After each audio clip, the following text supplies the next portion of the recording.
Folks, Black Star Network is here. Hold no punches! I'm real revolutionary right now. Black power. Support this man, Black Media. He makes sure that our stories are told. Thank you for being the voice of Black America, Roland. Stay black. I love y'all. All momentum we have now, we have to keep this going. The video looks phenomenal. See, this difference between Black Star Network and Black-owned media and something like CNN. You can't be Black-owned media and be scared. It's time to be smart. Bring your eyeballs home. You dig?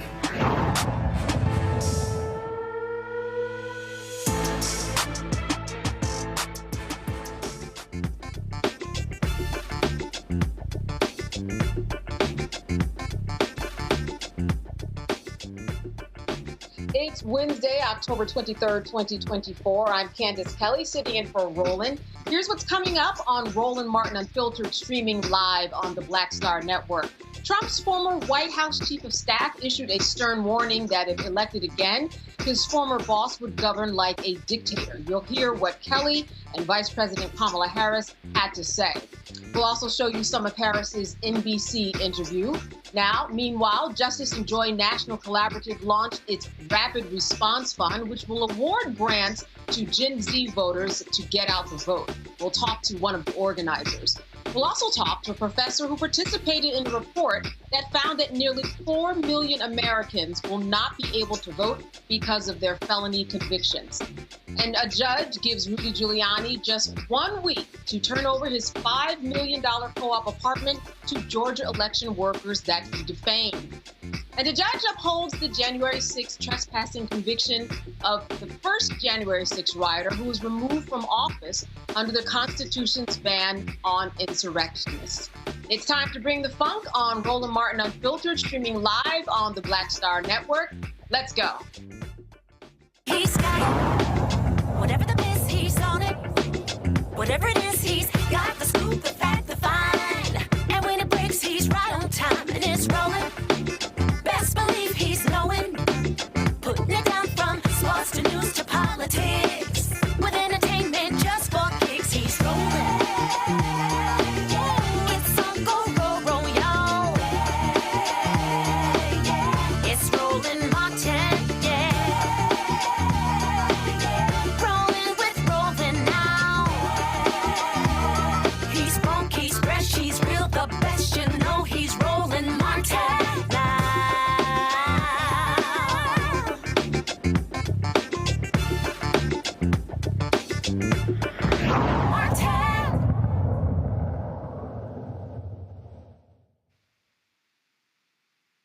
right, so former Marine General John Kelly, Donald Trump's longest-serving White House chief of staff, has warned that if elected again, his former boss would govern like a dictator, lack empathy, and have no understanding of the U.S. Constitution. Now, other Trump administration officials have criticized the convicted felon, but Kelly may just be the most high-profile so far. In an interview published by the New York Times, he had grave concerns about Trump's fitness for office. Let's take a listen. When he said to you that Hitler did a lot of good things. Well, I tell him that. I said, first of all, you should never say that. But if you knew what Hitler was all about from the beginning to the end, everything he did was in support of his racist, fascist life, philosophy, so that nothing he did you could argue was good. It was certainly not done for the right reason. And but he would occasionally say that. What would he say when you would lay that out to him? He'd just, that would be the end of the conversation usually. What do you think? Do you think he's a fascist? Well, I'm looking at the definition of fascism. It's a far-right, authoritarian, ultranationalist political ideology and movement characterized by a dictatorial leader, centralized autocracy, militarism, forcible suppression of opposition, belief in a natural social hierarchy. So certainly, in my experience, those are the kind of things that he thinks would work better in terms of running America. Again, back to this issue of, democracy is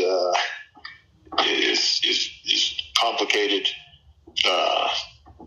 messy to operate, probably the worst kind of government there is, except for all the other ones. I think Churchill once said that.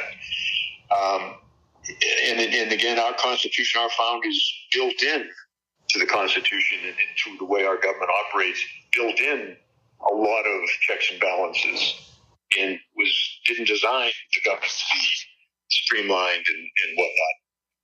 So, but certainly the former president is in the far right area. He's certainly an authoritarian. Admires people who are dictators. He has said that. So he certainly falls into the general definition of fascist, for sure. He basically said to you that those who died for America on the battlefield were losers and suckers, and he said it more than once.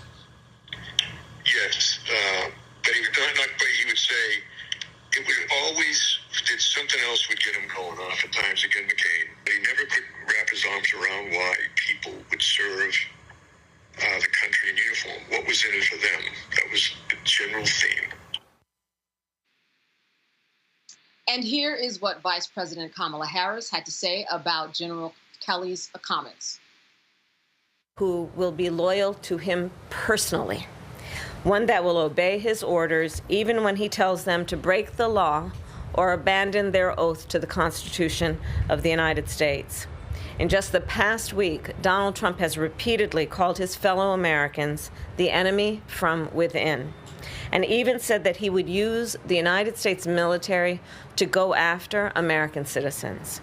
And let's be clear about who he considers to be the enemy from within. Anyone who refuses to bend a knee or dares to criticize him would qualify, in his mind, as the enemy within, like judges, like journalists, like nonpartisan election officials. It is deeply troubling and incredibly dangerous that Donald Trump would invoke Adolf Hitler, the man who is responsible for the deaths of 6 million Jews and hundreds of thousands of Americans. All of this is further evidence for the American people of who Donald Trump really is. This is a window into who Donald Trump really is, from the people who know him best, from the people who worked with him side by side in the Oval Office and in the Situation Room. And it is clear from John Kelly's words that Donald Trump is someone who, I quote, certainly falls into the general definition of fascist, who in fact vowed to be a dictator on day one and vowed to use the military as his personal militia to carry out his personal and political vendettas. Donald Trump is increasingly unhinged and unstable. And in a second term, people like John Kelly would not be there to be the guardrails against his propensities and his actions. Those who once tried to stop him from pursuing his worst impulses would no longer be there, and no longer be there to rein him in. So the bottom line is this. We know what Donald Trump wants. He wants unchecked power. The question in 13 days will be, what do the American people want? Thank you. All right, I am now joined by Rebecca Carruthers. She is Vice President of the Fair Election Center in Washington, D.C. Also joined by Joy Cheney, founder of Joy Strategies, also out of Washington, D.C. Joy, let me start with you. Listen, I don't think that there's anything here that is very surprising, except for the fact that now we are hearing this from a general. Do you think that this makes a lot of difference in this regard? I mean, it's difficult for me to say so because Donald Trump has said some of the worst things ever. Many of the things that are included here, people already know. John Kelly has already been critical. John Kelly has already said that he has said members of the military are suckers and losers. It's obvious that he is an authoritarian leader, which I appreciate John Kelly just saying, if it quacks like a duck and it walks like a duck, it is a duck. Donald Trump is an authoritarian, and he seems to have a fascination with authoritarian leaders. And there's a little bit of sociopathy there where he just doesn't understand that you can't, like, to honor and to exalt Hitler is a real problem for the world. He must know that. But there's some kind of distance between what a normal human would feel and what he would feel. It is dangerous to have this person in office. I hope that it makes a difference for Republican women who Liz Cheney is talking to, who I think John Kelly is talking to, Republican people, moderates. But if you're on the fence, that combined with Doms, why support Donald Trump? It doesn't matter what your husband's doing. It doesn't matter what you think you might get in some kind of tax package. You don't want someone who wants to undermine democracy and your freedoms at the same time. I think it should say something to, Black men who might be out there saying, the Democratic Party has disappointed me. I want to be a disruptor. Donald Trump is too high a price to pay to have an exercise in disruption. What he's advocating is the death of democracy. And Black men will be the first ones to be caught up in that.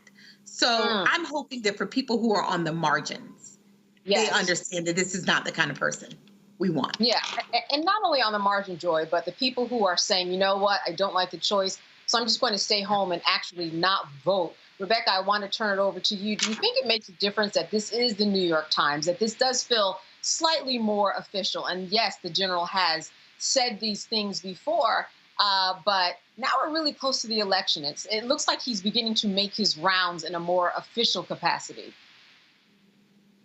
Well, thanks for having me tonight. For those people who read or listen to, watch, consume the New York Times, for the most part, those people have already made up their minds, and some of those people have already voted. Right now, we need to think about those who feel like they have nothing to lose. They feel like neither party is talking to them. Those are the types of people that, are the ones that we should be compelling at this point and making sure that there is actually options on the ballot for people who feel like they have nothing to lose. There are a lot of people hurting in this country. And I would say, regardless of which party, the parties need to talk to those people who are hurting. Even though we know the economy is doing well, there are still people who are feeling their pennies being pinched, knowing that food prices have went up over the last decade. Fuel prices have went up. Housing prices have skyrocketed. So for the people who are hurting in this country, I don't know that a New York Times article is really speaking to them. And so I would encourage both campaigns. You have to talk to the people in the streets. Mm-hmm. And, Rebecca, I want to follow up with you. 20 years ago, you compared somebody to Hitler. That was a problem. People would have a serious problem with that. I think it's very interesting in the meantime that this is somebody who the general has said that Trump really wants to follow, wants loyalists and people under him who were like Hitler's loyalists. Though if people read history, we know that those loyalists were also often in cahoots to try to kill Hitler. So it seems like there's a real miss in terms of the understanding of history, as always. And certainly, perhaps we're immune to this whole idea of Hitler even becoming a part of the conversation. Do you see that as the case here, Rebecca? Well, in understanding the many steps to fascism and fascism regime, it requires, banning books. It requires misinformation. It requires intentional disinformation campaigns within a society. So when those elements are starting to happen, when you're seeing that broad swaths of media, whether it's Sinclair News or it's Elon Musk X, formerly known as Twitter, where you're seeing that these places where people go to get information is now being compromised by people with a set agenda, knowing that everyone has an agenda, but a set disinformation and or misinformation agenda, then people don't know, especially if they don't have books available where they can actually learn and research. Even when we see certain states where critical race theory, CRT is banned, DEI is banned. Well, basically, they're trying to ban elements of history. So we all know the adage, if you don't teach history, if you don't know history, then that population is doomed to repeat history. So as we look at what the march to fascism looks like, it also requires banning of critical information. So I want to talk about, Joy, Black men. You brought this up. In fact, you both brought it up. What can actually change the tide in potentially getting Black men who do not want to vote or are not going to vote for Kamala Harris to actually cross over? Is there anything that you see that can happen? These are a group that have been taking up the headlines and really making a mark in terms of the power that they have.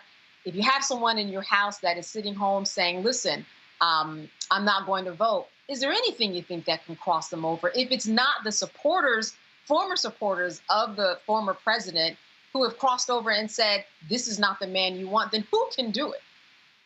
Well, first of all, let me just say, only on the Black Star Network and on Roland's show will I talk about Black men. When I do other things, I'm not going to do it anymore because I want to talk about white women. On those networks, I want to talk only about what white women are going to do to show up and vote and what we're going to do to convince them to come out. Sure. That said, on this network, to all the Black men listening, I hope that you are going in your barbershops, your churches, your friendship circles, your friendship chain group. Listen, we know that Donald Trump is not the answer for our community, for the nation, for the world. We know this. What John Kelly is saying today is just yet another example. This is not the time to make a point to the Democratic Party. This is the time to do that is after, right? We have our democracy. Even if you don't believe that we have a democracy, this man is trying to take back whatever gains we actually have. And he has proven himself to be someone who will incarcerate us, who does not respect Black people. The economy was not better under him, even if you felt it. Well, that was the residual effects of Barack Obama. We have improved our economy. Don't let him trick you into doing something that would harm you first. We know that that is the case. And we know he's a fascist. And that none of those are your values. And so at the end of the day, I think it's really hard to talk to someone blanketly, but I think you have to ask why they're supporting Donald Trump, why they're apathetic. I went on the campaign trail this past week. I went to Pennsylvania, York, Pennsylvania, and I met a Black man, young Black man. who wasn't planning to vote. And my only request to him, after I shook his hand and I listened to him, and he said he just didn't see a connection between the election and himself. He didn't like Donald Trump. After I said that, what I asked him to do was just make me a commitment that you would research the Harris campaign, that you would ask yourself, is it her that you have a problem with? And he said, no. I said, but don't punish her for all of the things that came before. You know that she would be a better president than these others. Don't you want to turn the page? It is connected. We talked about student loans. We talked about all the things that do impact his life, and he agreed to do it. At this point, that's the best that I can do. But Democrats, when we win, because I have faith that we will win, we cannot wait until an election year to try to bring over Black voters. It's too transactional. We need to be working on people before. That's right, especially when we vote the down ballot, too. All right, a good way to end this segment. Thank you for that. We will be right back here on Roland Network, Roland Martin Unfiltered, live on the Black Star Network. Stay with us. We'll be back after a break.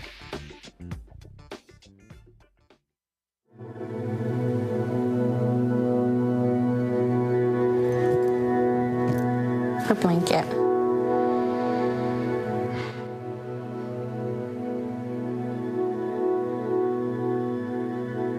First of all, I'm the one that got rid of Roe v. Wade. Do you believe in punishment for abortion? There has to be some form of punishment. For the woman? Yeah, there has to be some form. Women will be happy, healthy, confident, and free. You will no longer be thinking about abortion. So all they talk about abortion. You will no longer be abandoned, lonely, or scared. You will no longer have anxiety. You will be protected, and I will be your protector.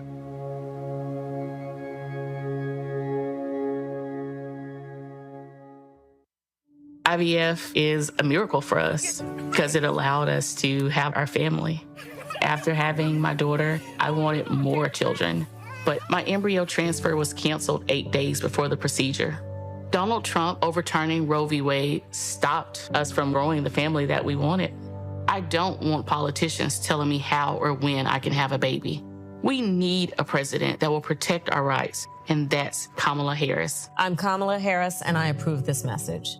Bob and I both voted for Donald Trump. I voted for him twice. I won't vote for him again. January 6th was a wake-up call for me. Donald Trump divides people. We've already seen what he has to bring. He didn't do anything to help us.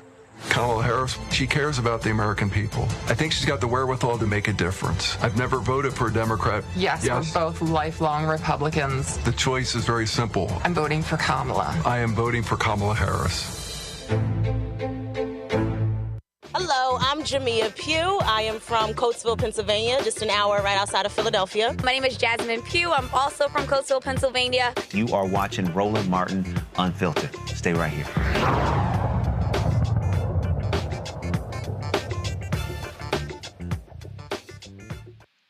Vice President Kamala Harris sat down with NBC's Hallie Jackson, who asked about the economy. Here's part of that interview. Thank you, Madam Vice President, for your time today. I'm glad to be with you. Thank you. For so many voters, we know that a huge issue for them is the economy. Right. It's the cost of living. Our new NBC News poll shows that more voters think that the Biden administration policies have hurt them rather than helped them. And I wonder, are the last 4 years an obstacle to you in this race? Here's how I look at it. First of all, let me be very clear. Mine will not be a continuation of the Biden administration. I bring my own experiences, my own ideas to it, and it has informed a number of my areas of focus, most of which are, on to your point, lowering costs. So part of my plan includes what we need to do to bring down the price of groceries, including the work I will do dealing with price gouging, something I dealt with when I was Attorney General, something I will deal with going forward. Then why do you think that's not landing with voters? Because in the numbers, it's the opposite. Former President Trump leads you on this issue. Well, when I'm out, this is why I'm going out to Wisconsin, Pennsylvania, and Michigan. Excuse me, just got in late this morning, actually. But going to 3 states yesterday, and I'm going to continue being on the road. I have to earn the vote. As you sit here today, do you think the country is ready now for a woman and a woman of color to be president? Absolutely. Absolutely. And I am seeing that in terms of every walk of life of our country. You know, I think part of what is important in this election is really not only turning the page, but closing the page and the chapter on an era that suggests that Americans are divided. The vast majority of us have so much more in common than what separates us. And what the American people want in their president is a president for all Americans, which is the type and kind of president I pledge to be. You've been reluctant to lean into, to talk about the historic nature of your candidacy on the campaign trail. Why is that? Well, I'm clearly a woman. I don't need to point that out to anyone. The point that most people really care about is, can you do the job? And do you have a plan to actually focus on them? There is a big gender gap in this race. Fewer men support you right now than they did President Biden. Some of your allies have suggested there's sexism at play. I wonder, do you think there is sexism at play here? Let me just tell you something. You've come to my events, and you will see there are men and women at those events. So the experience that I am having is one in which it is clear that regardless of someone's gender, they want to know that their president has a plan to lower cost, that their president has a plan to secure America in the context of our position around the world. Do you not see sexism as a factor in this race at all? I don't think of it that way. My challenge is the challenge of making sure I can talk with and listen to as many voters as possible and earn their vote. We traveled with the vice president to campaign events in Pennsylvania, Wisconsin, and Michigan. We're out here chatting with Vice President Kamala Harris as she is looking to win over moderate voters, Republicans, undecideds in this key battleground state. We're off to the next one. Wisconsin is next, including events with former Republican Congresswoman Liz Cheney. You're out here trying to reach women, trying to reach moderate Republicans. We are just 2 weeks out from the election. Yes. If they're still undecided, it means something about your message hasn't connected with them yet. What is it? We're 2 weeks away from a presidential election, and people are listening to the issues. You could tell from the response here with a group of undecideds, many independents, many Republicans, that they are open to and actually supportive of an approach that is about saying that we must have a president of the United States who honors and defends the Constitution of the United States, as opposed to Donald Trump that says he wants to terminate it. And on the campaign trail, she criticized former President Trump on minimum wage after he avoided saying whether it should be raised while campaigning at a McDonald's. Do you have a number? What would you like to see it at? Well, at least $15 an hour, but we'll work with Congress, right? That's something that is going through Congress. And we also asked her about Trump supporter billionaire Elon Musk campaigning in Pennsylvania with his $1 million offer to a random registered voter if they've signed his petition in favor of free speech and the right to bear arms. Do you worry that it could be effective, his support for former President Trump in that key battleground? Listen, I'm not about doing it gimmicks and all of that. I think that what we have to do and what I'm going to continue to do is to be out in communities. We also asked about abortion rights if Congress were to be controlled by Republicans. So is a question of pragmatism then, what concessions would be on the table? Religious exemptions, for example, is that something that you would consider? I don't think we should be making concessions when we're talking about a fundamental freedom to make decisions about your own body. We are sitting here 2 weeks away from election night. Last election, the former president came out on election night and declared victory before all the votes were counted. What is your plan if he does that again in 2 weeks? Well, let me say this. We've got 2 weeks to go. And I'm very much grounded in the present in terms of the task at hand. And we will deal with election night and the days after as they come. And we have the resources and the expertise and the focus on that as well. So you have teams ready to go? Is that what you're saying? Are you thinking about that as a possibility? Of course. This is a person, Donald Trump, who tried to undo a free and fair election, who still denies the will of the people, who incited a violent mob to attack the United States Capitol, and 140 law enforcement officers were attacked. Would you consider, if you win and he's convicted, a pardon for former President Trump? I'm not going to get into those hypotheticals. I'm focused on the next 14 days. But do you believe, is there any part of you that subscribes to the argument that has been made in the past that a pardon could help bring America together, could help unify the country and move on? Let me tell you what's going to help us move on. I get elected president of the United States. And tonight at 9 p.m. Eastern Standard Time, Vice President Harris will participate in a town hall on CNN with Anderson Cooper moderating in Delaware County, Pennsylvania. And finally, on Tuesday, Vice President Kamala Harris will give a speech on the National Mall. Let me talk to you about this for a moment, Rebecca. I think one of the things that really stood out was her response to what happens if Donald Trump says, you know what, I know that you might have won and the votes are in, but I'm going to do what I did before. I'm the winner here. She wasn't very specific about the plan, but I would imagine they certainly have a plan in mind because that could happen.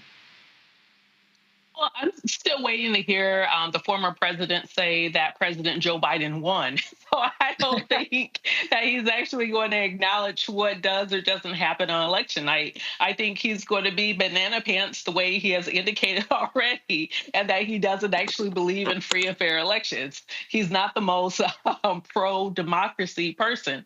That said, there are national groups like my group, Fair Election Center. We're a C3 nonpartisan organization. We're keeping our eye out on different hot spots across the country. There are other groups on the nonpartisan side that's interested in upholding democracy that want to make sure that the votes do get certified, that those folks who are eligible to vote, who do cast their ballots, that their ballots are counted. And I do expect for that to happen in 2024 like it's done the previous years. All right.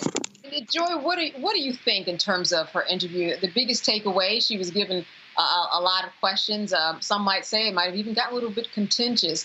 What was your takeaway from that interview?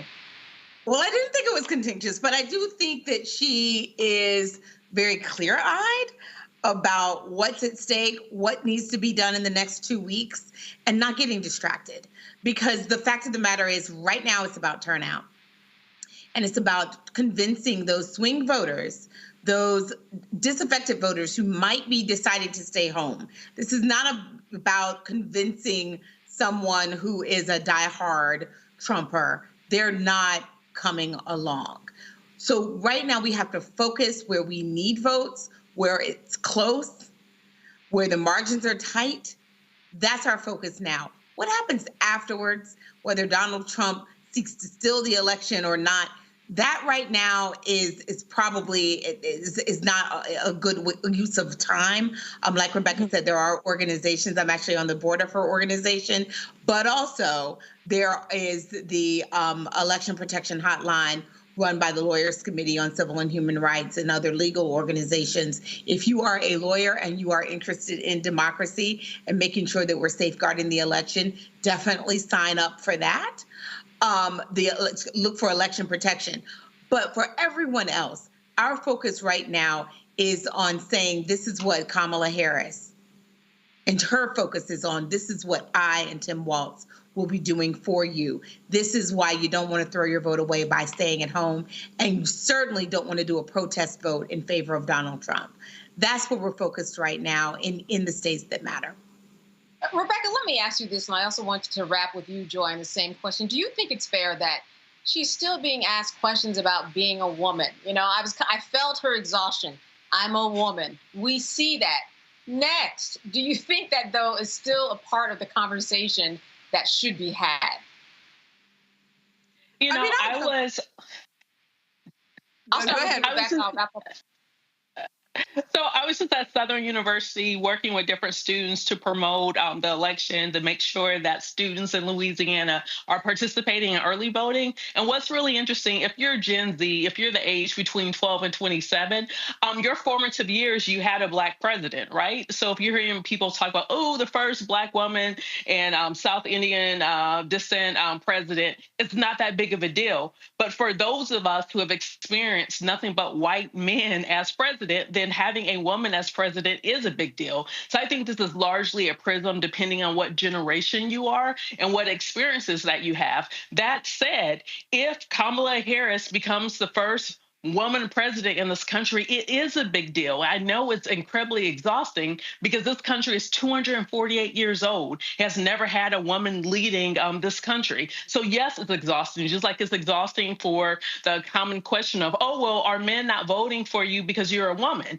You know, we talked about this earlier with black men, and I think it's unfair that the narrative is, why aren't black men supporting Kamala Harris? When we know about at least 80 to 85% of black men who vote this election cycle will be casting a ballot for Kamala Harris. But we know 75 to 80% of white men who vote this cycle will not be voting for Kamala Harris. So why don't we ask questions of the specific men who overwhelmingly probably aren't going to vote for Kamala Harris? Yeah, you bring a very good point. Joy, let me finish with you. You have about 30 seconds. Your thought on the female question. You know what? Rebecca already said it. My sword, my link says she already said it. Here's the question. Not just white men, not just white women, there are also other groups in this country. There are other groups that we are so close margins. We need everyone. So the question is, why would anyone support someone who is endorsing Hitler? Okay? By the account of people who worked for him. These are his friends.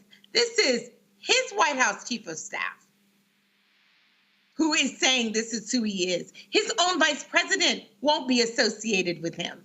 These are the former vice president of the Republican Party won't be associated with him and has come out against him in favor of a Democrat. Y'all, this is unprecedented. Don't be a fool. But it's not just black men. I think that's what Rebecca and I are saying.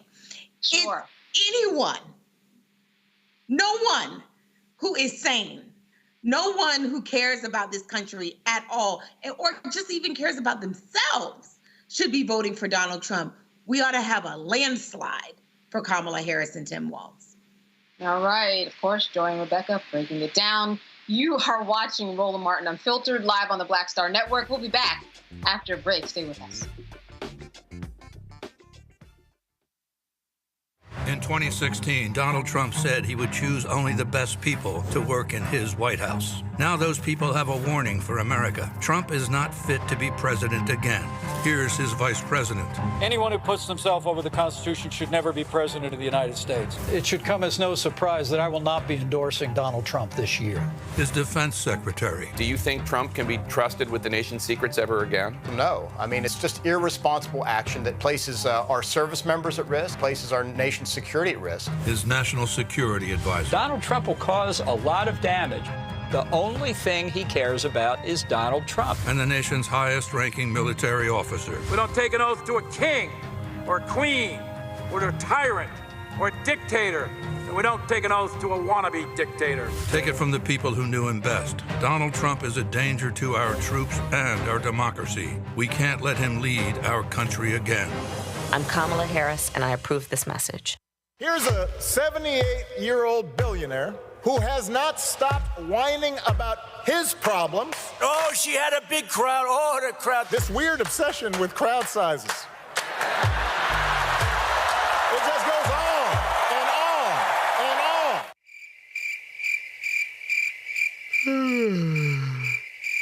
America's ready for a new chapter. We are ready for a President Kamala Harris. I'm Kamala Harris, and I approve this message. Wrongfully convicted. 5 teenagers were arrested, tried, convicted, and sent to prison. No men were exonerated. What he did to us, he tried to end us. Of course I hate these people. So-called Central Park 5. Calling for execution. And let's all hate these people. You cannot have this man go into office again. I want society to hate him. We were innocent kids. The confessions were coerced. Today, we are exonerated. That guy says he still stands by the original guilty verdict. This is about democracy being on the ballot. I have absolutely no compassion. Look at Kamala. She represents the kaleidoscope of the human family. There's something different happening in America. We will get the opportunity to build a future where we will be able to thrive and not just survive. I'm Marissa Mitchell, a news anchor at Fox 5 DC. Hey, what's up? It's Tammy Roman, and you are watching Roland Martin Unfiltered.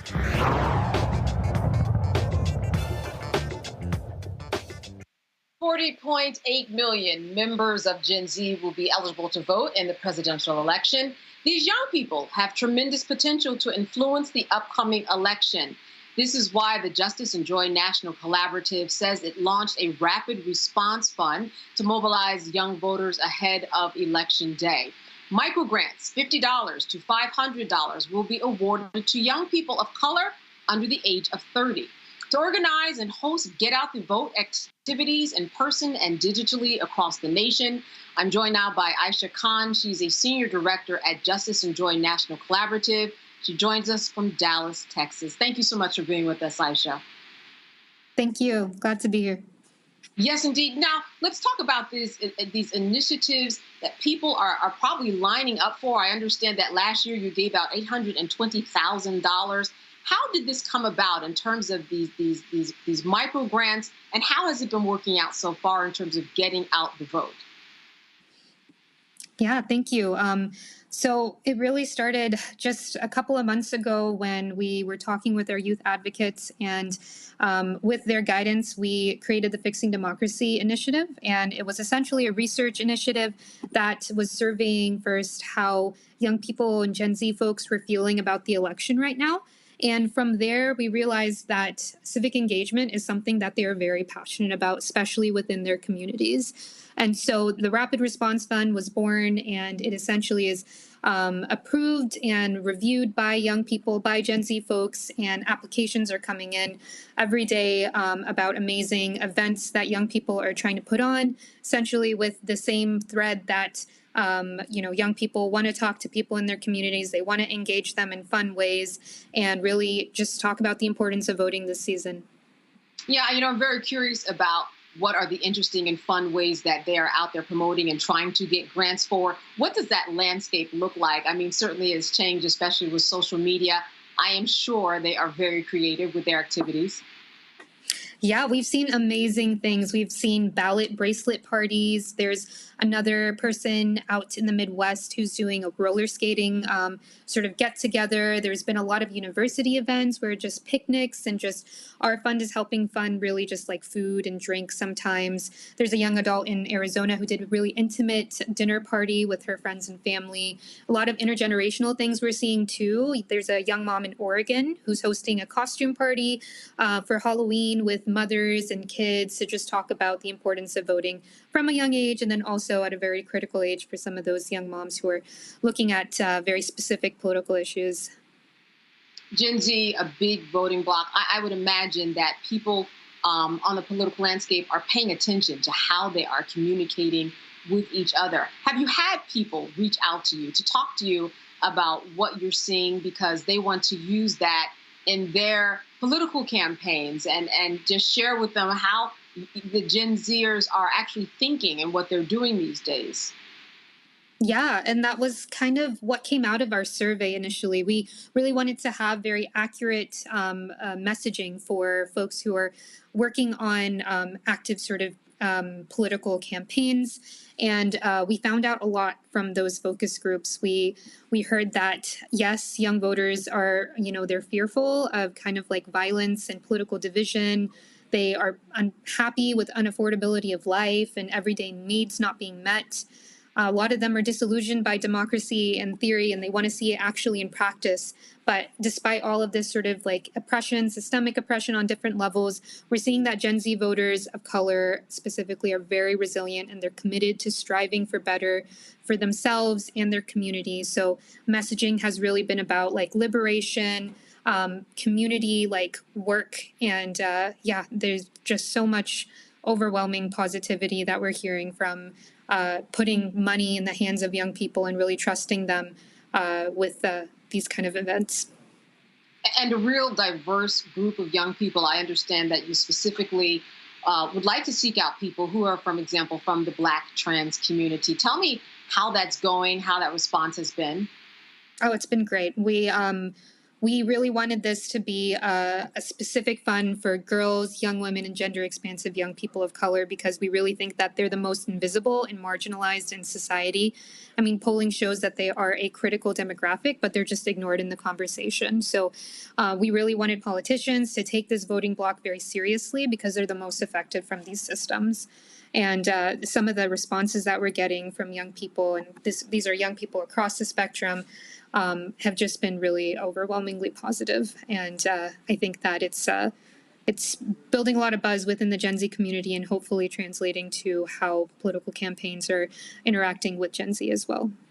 Mm-hmm. Before I go to Rebecca and Joy, I do want people to know how you are selecting people and what they can do in order to get one of these micro grants. What is the process? Sure. So you can go straight to our website, Justice and Joy National Collaborative, and you'll be able to toggle to the Fixing Democracy Initiative. And from there, it's a very, very simple Google form. We didn't want to have too many obstacles for young people to get this funding. There are a couple of different levels of funding. They go as low as 50 to 500. And depending on the level of fund, we might ask a couple of additional questions like budget and just kind of like overall goals, demographics of folks who you expect to attend. And then after that, we're also hoping to kind of gather the grantees on a virtual meeting and really build community from there, because we've been hearing that's very important to Gen Z and something that Justice and Joy really values as well. All right, I want to open this up to Joy and Rebecca. Joy, I'll start with you. A question for Aisha. Well, let me just say, Justice and Joy is really an outstanding organization and effort. And YWCA, which is one of my clients, has done a lot around Gen Z, which is 18 to 27. I believe Justice and Joy is using about the same definition. And so, what are the things that you have seen Gen Z women in particular, but Gen Zers of all, maybe you have both. What are they identifying as their top priorities in this election? No, that's a great question. So when we are talking about the demographics that we're working again with a lot of system impacted folks. So the economy, the cost of living is very much top of mind. We're hearing a lot about the importance of reproductive health, abortion rights, especially when it comes to young moms. And of course, like community care is definitely something that we're seeing across the spectrum from 16 to 23. Folks are already identifying the importance of that. Something also that's top of mind is the genocide in Gaza. We're hearing a lot from disillusioned Gen Z folks who are on the fence really about voting at all. And that is top of mind. That's kind of pushing them towards one way or the other. All right, Rebecca. Thank you so much for the work that you do. Can you tell us about some of the messaging that you might have tested as effective, especially with Gen Z? For sure. So something very particular was that Gen Z voters resonate more with verbiage around liberation, and that was very specific to transgender participants. Freedom and messaging around freedom resonated more with cisgender participants. Again, when we kind of polled and surveyed folks, we found that the dream candidate is a woman of color who is unapologetic, who's an advocate for issues that matter to them, including gender justice, the working class, and a ceasefire in Palestine. So again, talking about mutual aid, collective power, those are all very important to the voting bloc, and kind of making sure that, there are no sort of negative views about apathy, because that really does invisibilize this really important voting bloc. I want to get people excited about applying. This is a rolling application. Does it continue after this big election into other elections too, and a down ballot? Can you explain your process in terms of the timeline?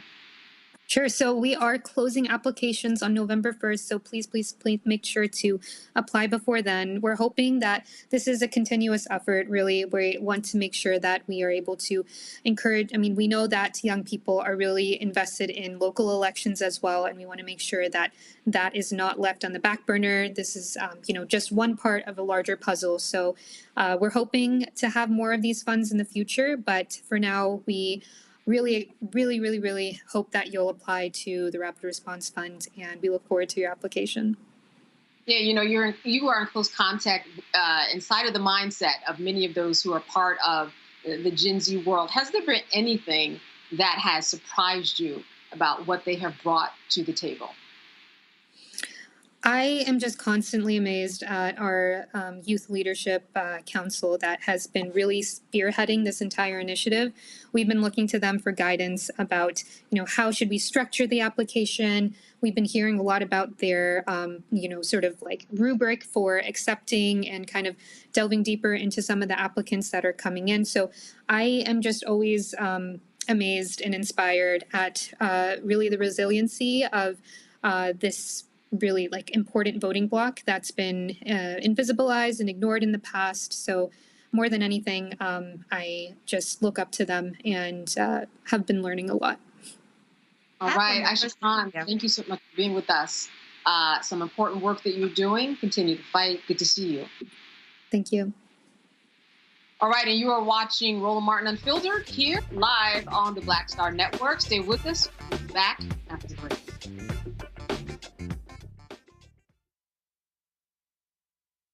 Jill Stein, Green Party candidate for president.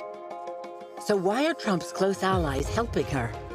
Stein was key to Trump's 2016 wins in battleground states. She's not sorry she helped Trump win. That's why a vote for Stein is really a vote for Trump. Jill Stein, I like her very much. You know why? She takes 100% from them. I'm Kamala Harris, and I approve this message. I get it. The cost of rent, groceries, and utilities is too high. So here's what we're going to do about it. We will lower housing costs by building more homes and crack down on landlords who are charging too much. We will lower your food and grocery bills by going after price gougers who are keeping the cost of everyday goods too high. I'm Kamala Harris, and I approve this message because you work hard for your paycheck. You should get to keep more of it. As president, I'll make that my top priority. It's really rich for Democratic leaders to say that Donald Trump is a unique threat to democracy when he peacefully gave over power. He is still saying he didn't lose the election. I would just ask that. Did he lose the 2020 election? Tim, I'm focused on the future. That is a damning non-answer.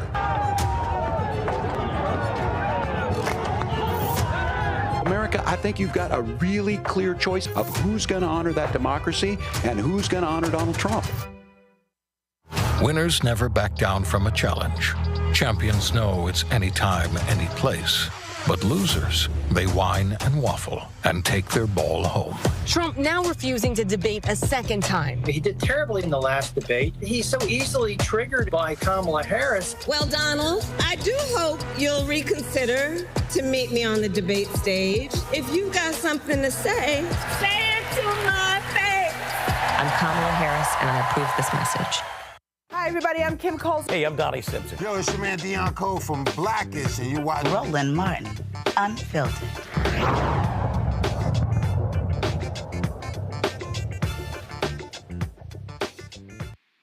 The Justice Department warned Elon Musk's America PAC that his $1 million sweepstakes to registered voters in swing states may violate federal law.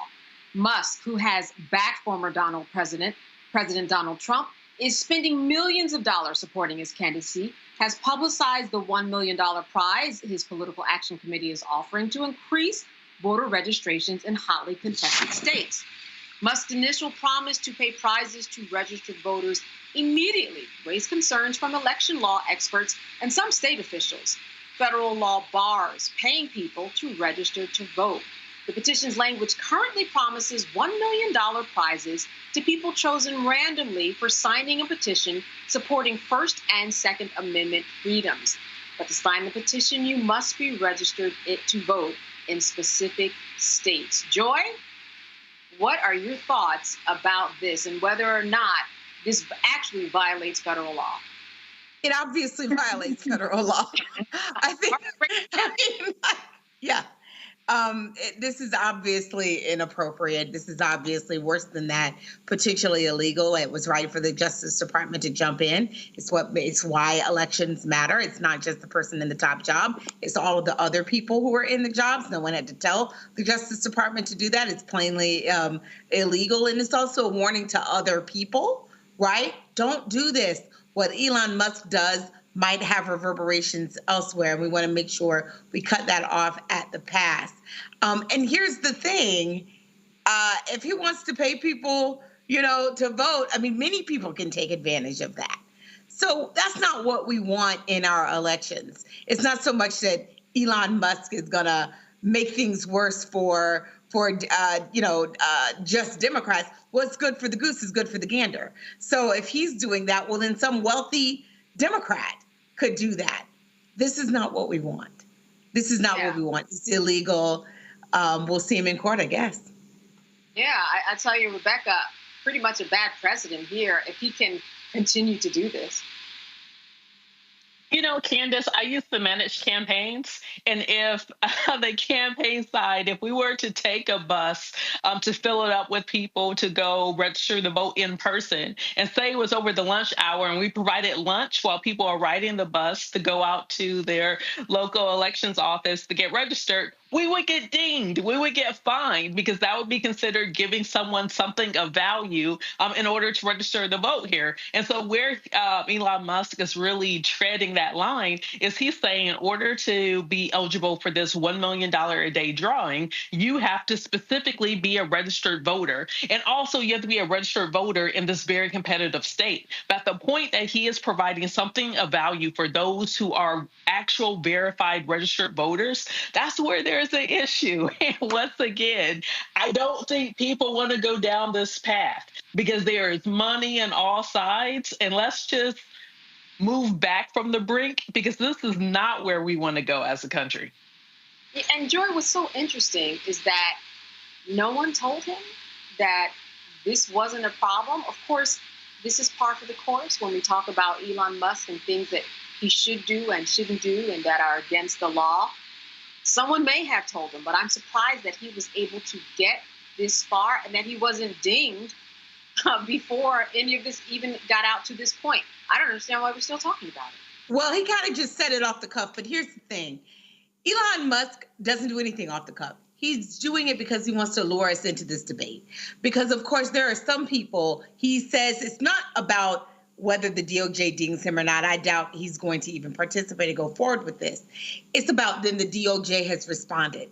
So now then Joe Biden's DOJ is responding to something that he did. This is this effort to have his name and this whatever chance, rally, raffle, whatnot, in the public eye. It's important for us to talk about it from a legal perspective, but I don't think we should focus on it so much from a political perspective. I don't think we should be fanning the flames about this. This is about him getting attention and about him reinforcing a notion that the DOJ is cracking down on so-called Republicans. This is kabuki theater as usual. It doesn't mean it's not harmful. Doesn't mean it can't be harmful, and it is certainly illegal. But that's what this is about. It's about the theater, not about the law. And so Rebecca, do you think that this will be squashed eventually soon? I mean, like I said, it's taken a long time so far, I think, but eventually this will be squashed. I mean, this just happened. I don't want to be petty or political here and call him Dollar General Lex Luthor, but that's in essence what this guy is. I think, he's going to do what he wants. I mean, after all, didn't former President Trump to say, hey, I'm going to give him the job that will allow him to remove all the regulations on the particular industries that he has a huge financial stake in. So it's like at this point, look, it's 13 days. People go vote. It's very clear what one presidency will look like versus a different presidency. It just go vote at this point. Right. And Rebecca, I think it's interesting. You mentioned Elon Musk in terms of his role, what he might be put in. There's a lot of talk if Trump is elected president that Elon Musk will be put in a major position that will actually put him in a role where he oversees his own companies, potentially giving them more rights and better interests in terms of legislative policies. Another problem I'm sure that the Department of Justice is already thinking about. But if it's a Trump Department of Justice, would that Department of Justice actually act if there is such a blatant disregard and a blatant conflict of interest?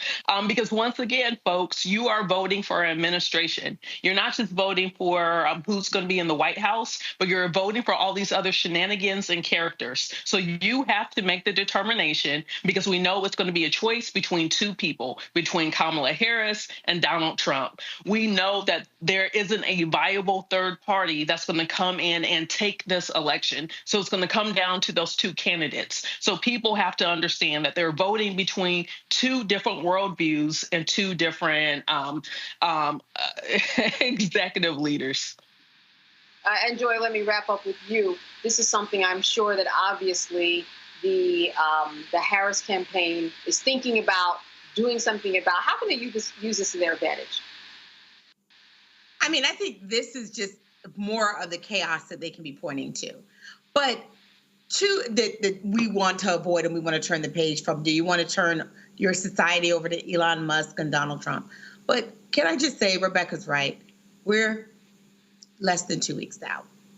I hope that we stop allowing Donald Trump and Elon Musk to drive the narrative, and that we now go from responding to them to laying out an affirmative, joyous vision. One of the things that I think we did well in the beginning is it was a positive, joyous vision for the nation, something that people could be excited about.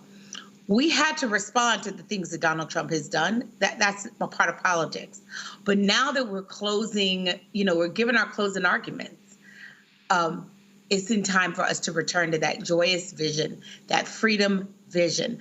I'm looking for some exciting endorsements, I'm hoping, in these next couple of days. I want some really good speeches that she can give to remind people it's so much bigger than one policy or another. This is about the future of our nation. What direction do we want it to go in? That's what the closing argument needs to be about. We're at that season right now. To hell with Elon Musk. All right. And listen, we're going to hear more from Elon Musk and many other characters along this campaign trail on the next coming weeks. All right. Stay with us on Roland Martin Unfiltered. We'll be right back after the break. He told us who he was. Should abortion be punished? There has to be some form of punishment. Then he showed us. For 54 years, they were trying to get Roe v. Wade terminated, and I did it, and I'm proud to have done it. Now Donald Trump wants to go further with plans to restrict birth control, ban abortion nationwide, even monitor women's pregnancies. We know who Donald Trump is. He'll take control. We'll pay the price. I'm Kamala Harris, and I approve this message. The overturning of Roe almost killed me. I had a blood clot in my uterus that caused my labor to have to be induced because of the overturn of Roe v. Wade. I wasn't able to get life-saving treatment sooner. I almost died. And that's because of the decision that Donald Trump made. I was able to get Roe v. Wade terminated, and I'm proud to have done it. The doctors and nurses were afraid that if they treated me in the incorrect way, that they would be prosecuted for that. And that's appalling. Donald Trump says that women should be punished.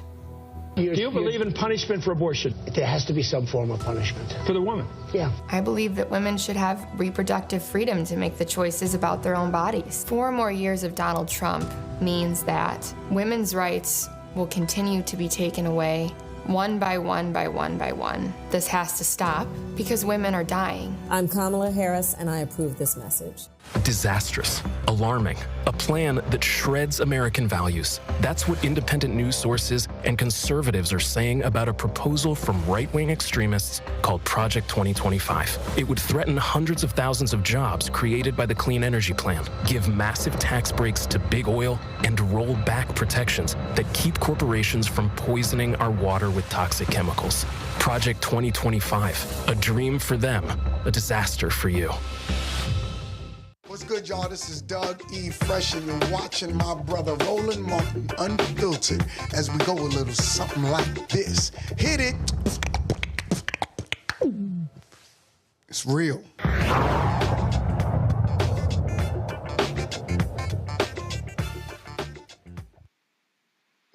felony convictions in 48 states are banned from voting. Due to these laws, an estimated 4 million people, representing 1.7% of the voting age population, are ineligible to vote this year. Many of these laws date back to post-Reconstruction era. 1 in 22 African Americans of voting age is disenfranchised, a rate more than triple than that of non-African Americans.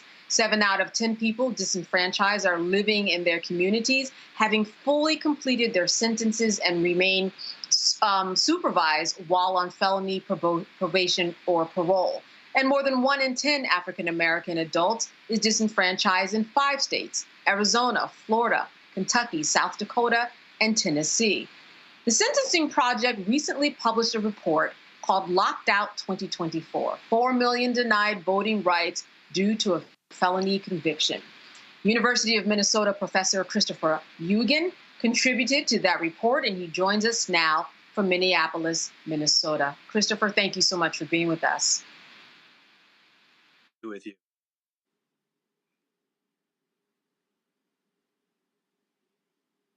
Here, Christopher, you there? Yes. Okay, thank you for being with us. You know, this is something certainly that when we look at the numbers, 4 million votes, that changes the tide. It can when it comes to an election. Tell me a little bit about this study, because there have been some doors that have been opened over the years for those who have served their felony convictions. But where are we now in terms of felony convictions, those people who have served their time but cannot vote? Yeah, it's a tale of both tremendous growth in reenfranchisement. There's been lots of states have restored the vote in recent years. So for the first time in a long time, people who are in the community on supervised release will be able to vote in Minnesota. And the same is true in New Mexico. There have been 10 states that have expanded the vote. So in 2016, it was about 6 million people couldn't vote. So we're down to about 4 million. That's a big change and a lot of positive news. On the other hand, that means 4 million folks are going to be left out. I started studying this issue around 2000. In the 2000 election, there was also about 4 million people who were locked out and couldn't vote. And their votes may have been decisive in the presidential election. So it's a very important issue. Seems as though that the changing tide in terms of those who at one point couldn't vote and now they can vote, it seems as though that would be a good precedent for other states to look to, for something to happen on a federal level. What are your thoughts about why this hasn't happened all over and that only a few states do this? Yeah, it has been, there's been a durable Supreme Court precedent since the 1970s that has kind of given the states the capacity to set their own rules regarding voting for people with criminal records. And that kind of has led to this really patchwork quilt around the country. So, you know, if you're incarcerated in Maine and Vermont, you never lose the right to vote. If you're incarcerated in Florida, you may lose the right to vote indefinitely, or at least until you've served all your time, paid all your fines and fees, and if your offenses don't occur on an excluded list. So that sort of unfairness across the country is one of the real challenges. As I said, though, you know, there's a lot of grassroots coalitions around the United States that are really working hard to expand the vote. And is there any movement in terms of on a federal level or anything happening in Congress to see just a complete change in the tide? That has been more elusive. I'll say that you know, there have been several Supreme Court challenges under the Voting Rights Act because, as you discussed, there's a disparate impact racially, and many of these laws were formed with racist intent after the Civil War, when black men gained the right to vote. So I think there are legal grounds for such a case, and such any infringement on voting should get some strict scrutiny from the court. But I would say that has been an uphill battle, and I'm not particularly optimistic that we'll see action at the Supreme Court or in the federal courts generally. So it's been more states picking away at each of these categories and saying, well, what can we do for people who are post-sentence, who've served all their time? What can we do for people who are on parole or who might be on probation? And those have gradually started to chip away at these laws. I'm very curious, what is the legal argument that is being made as to why those who have served their time and they come out and they have all the other freedoms in the world, except for this particular freedom in terms of not voting? How is that connection actually legally being justified? I would personally characterize the arguments as relatively thin. The proponents of disenfranchisement say that people who commit felony-level crimes have shown that they are not worthy, they don't make good decisions, they can't be trusted, that redemption must be earned, or even that voters with records will somehow pollute the voting stream. But as you point out, this is particularly for people in the community. A judge, our criminal legal system has seen fit to allow people to be out, to be working in their communities, to be paying taxes. And that's the number one thing I hear from impacted populations about this, is they think it's taxation without representation. Yeah, absolutely. Let me open this up to my panel. Joy, I'll start with you. A question for Christopher. So can you just review for people, if you have it, like the states where this is at play, right? Where is this going to make a difference? Yeah, I would say, it could make a difference in any state, but in states that it's the places where it's heaviest is in the South and in the East.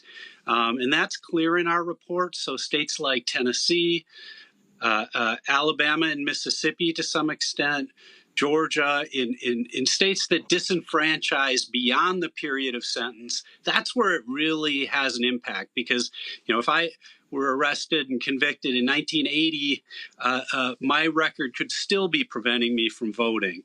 And so those states I would say are particularly we have particularly high rates of disenfranchisement.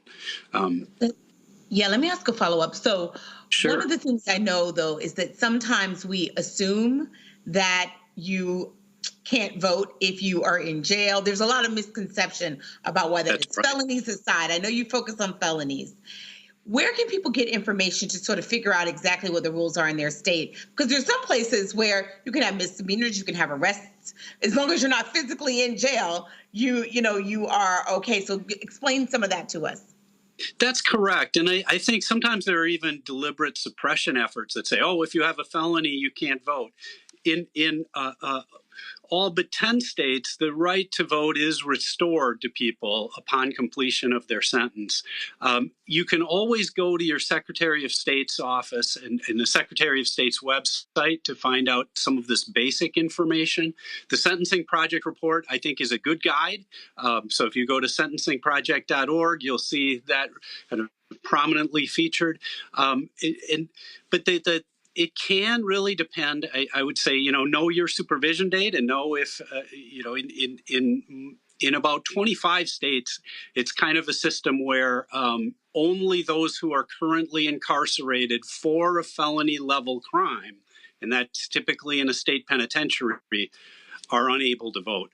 People in jails who are either convicted of misdemeanors or are awaiting trial are generally eligible. It's often a challenge to get registered, et cetera, but often retain the legal right to vote. I'd say the Secretary of State's office is a good general guide. But emailing the Sentencing Project or one of the members of our author team, we'd be happy to help folks out too. Yeah, quite a bit of information. I'm not sure if we pulled up our graphic, the states and their felony disenfranchisement restrictions. We have a full screen of that as I go to Rebecca and ask her to ask you a question, Christopher. Sure. Hey, Christopher, thank you so much for the report. Nicole Porter at Sentencing Project shared it with me the other week. I'm glad to see that you all have shown that it's down to 4 million, which is 4 million too many, but that's down compared to the previous presidential cycle. I have so many comments and questions, but I want to limit it to one thing because my organization does voter restoration litigation. And we're in Kentucky, we're in Virginia around the arbitrary voting rights restoration. But I have a Florida question for you. Many of our viewers are familiar with that amendment that passed in 2018, which provided, I think it was 1.4 million returning citizens, those who are convicted of felonies, to actually get their voting rights restored. But then the Florida legislature said, not too fast. Now you actually have to pay a fine, in essence, a poll tax. Unfortunately, in Florida, your probation officer doesn't know what that fine is. Your local county elections board doesn't know what that fine is. The Secretary of State can't tell you what that fine is. The sheriff or even the courts can't tell you what that fine is. So in essence, it is, I think, about 900,000 people in limbo because they don't have information on how to get their rights restored. So can you talk more about Florida? Yeah, we've been thinking about a lot about Florida for many years. You know, it is a challenge, and Desmond Meade, the great advocate for voting rights restoration in Florida and around the world, he really, I think, led this movement to restore the vote, got over 60% of Floridians to vote in favor of restoring the rights upon completion of sentence. And as you point out, you know, this requirement to pay off all of one's court debt is quite onerous. You know, it's not like you owe a library book in the library or a library fine and the library can tell you what you owe. You know, this all depends. It could be spread out across counties. It's extremely difficult. Now, we estimate that about 1 in 3 people who should have been affected by this law actually have had their rights restored and are current on their legal financial obligations. But it, you know, this is a whole other area of work that about fines and fees in the justice system, because we know they've gone through the roof. They are often insurmountable for people. And as in Florida, in many states, they operate at the county or local level, and there's no central repository. So when I talk to people in my research, they don't know the total amount they owe, and they can only guess at it. So I think this is a real challenging issue for folks. It is the case, however, that, you know, in many states, and that people have had their rights restored, or that the requirement to pay these fines and fees has been waived. And we talk to some extent about that in the new report. And I just want to give this opportunity for you to encourage people who are out there to actually learn about this and what they can do in order to make sure that there is a groundswell of support for those people who are disenfranchised in terms of what everybody can do to try to make this happen. There is, and I think it's important to point out, too, just how weird the United States is in disenfranchising people, especially beyond prison. You know, in the rest of the world, the whole fulcrum of debate is about whether people in prison should be able to vote or hold office. In the United States, we're applying these permanent disenfranchisement to large numbers, to millions of people. You know, for the first time this year, we have state-by-state numbers of the women affected specifically and the men affected. And over 90% of the women who are disenfranchised are in their communities, working, raising families, being active in other ways. So the United States is a real outlier on this issue, as on so many others, and the time for reform is now. All right, Christopher Eugen, thank you so much for being with us tonight. Great information that I'm sure people will be sharing. Thank you for making us aware. Thank you so much. All right, you are watching Roland Martin Unfiltered here on the Black Star Network. Stay with us. Jill Stein, Green Party candidate for president. So why are Trump's close allies helping her? Stein was key to Trump's 2016 wins in battleground states. She's not sorry she helped Trump win. That's why a vote for Stein is really a vote for Trump. Jill Stein, I like her very much. You know why? She takes 100% from them I'm Kamala Harris, and I approve this message. Disastrous. That's what independent news sources and conservatives are saying about Project 2025. It would threaten hundreds of thousands of jobs, give massive tax breaks to big oil, and roll back protections. A dream for them, a disaster for you. I get it. The cost of rent, groceries, and utilities is too high. So here's what we're going to do about it. We will lower housing costs by building more homes and crack down on landlords who are charging too much. We will lower your food and grocery bills by going after price gougers who are keeping the cost of everyday goods too high. I'm Kamala Harris, and I approve this message because you work hard for your paycheck. You should get to keep more of it. As president, I'll make that my top priority. It's really rich for Democratic leaders to say that Donald Trump is a unique threat to democracy when he peacefully gave over power. He is still saying he didn't lose the election. I would just ask that. Did he lose the 2020 election? Tim, I'm focused on the future. That is a damning non-answer.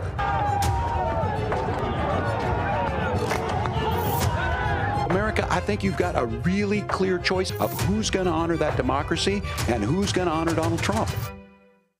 Hey, yo, what's up? This is Mr. Dalvin right here. What's up? This is KC. Sitting here representing the Jodeci. That's Jodeci. Right here on Roland Martin Unfiltered.